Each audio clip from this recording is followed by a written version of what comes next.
ভাঙড়ে তৃণমূল কর্মীদের বাড়ি ভাঙচুরের অভিযোগ, বাড়িতে হামলার অভিযোগ আইএসএফ কর্মীদের বিরুদ্ধে। বাড়িতে হামলার অভিযোগ আইএসএফ কর্মীদের বিরুদ্ধে। ভাঙড়ের এই ঘটনা। ভাঙড় কিন্তু আমরা দেখতে পাচ্ছি ভোট পরবর্তী সময়ে বেশ কিছু অংশে ভাঙড়ের সেখানে উত্তেজনা অব্যাহত থাকতে দেখা যাচ্ছে।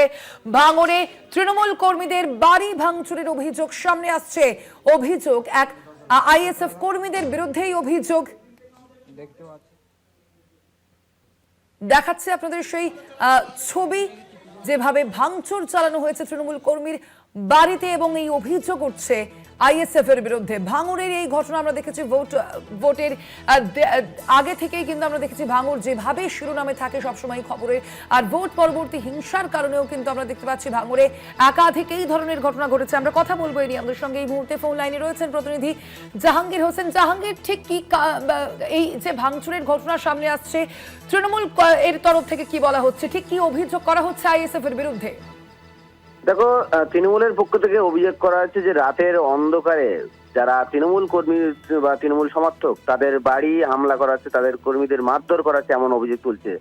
ভাঙড় 1 নম্বর ব্লকের রাজাপুর এলাকার তৃণমূল নেতা সাদ্দাম মোল্লার বাড়িতে হামলা চালায় আইএসএফ, এমন অভিযোগ তুলেছেন সাদ্দাম মোল্লার পরিবার। উল্টো দিকে চন্দনেশ্বর 1 নম্বর এলাকার তৃণমূল নেতা তথা এলাকার প্রধান আলাউদ্দিন মোল্লা, তার বাড়িতেও হামলা চালানো হয় বলে অভিযোগ, ভাঙচুর করা হয়েছে, মারধর করা হয়েছে বলে অভিযোগ। সমস্ত অভিযোগ কিন্তু আইএসএফ এর প্রতি তোলা হচ্ছে এবং খবর পাওয়ার পর ঘটনাস্থলে থানার পুলিশরা যায়, সেখানে পরিস্থিতি নিয়ন্ত্রণের চেষ্টা করে। তবে আইএসএফ এর পক্ষ থেকে নওশাদ সিদ্দিকী তিনি বারবার যেটা দাবি করছিলেন যে এই সমস্ত ঘটনার সাথে কোনো রকম ভাবে আইএসএফ কর্মী সমর্থকরা জড়িত না। যারা তৃণমূলটা করতো তারা হঠাৎ করে আইএসএফ এর ঝান্ডা ধরে তারা কিন্তু এই সমস্ত কার্যকলাপ করছে।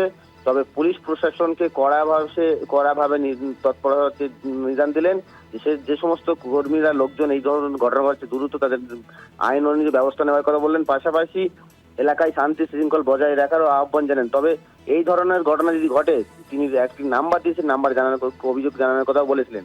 তবে বিভিন্ন এলাকায় ইতিমধ্যে পুলিশ নাকা চেকিং তল্লাশিও শুরু করে দিয়েছে বা বিভিন্ন জায়গায় উঠমাসও করছে, কারণ এলাকায় যাতে নতুন করে অশান্তি সৃষ্টি ঝামেলা না হয় বা এলাকায় শান্তি শৃঙ্খলা ফেরে তার জন্য কিন্তু পুলিশ বিভিন্ন জায়গায় তৎপর হচ্ছে। ধন্যবাদ তোমায় জাহাঙ্গীর।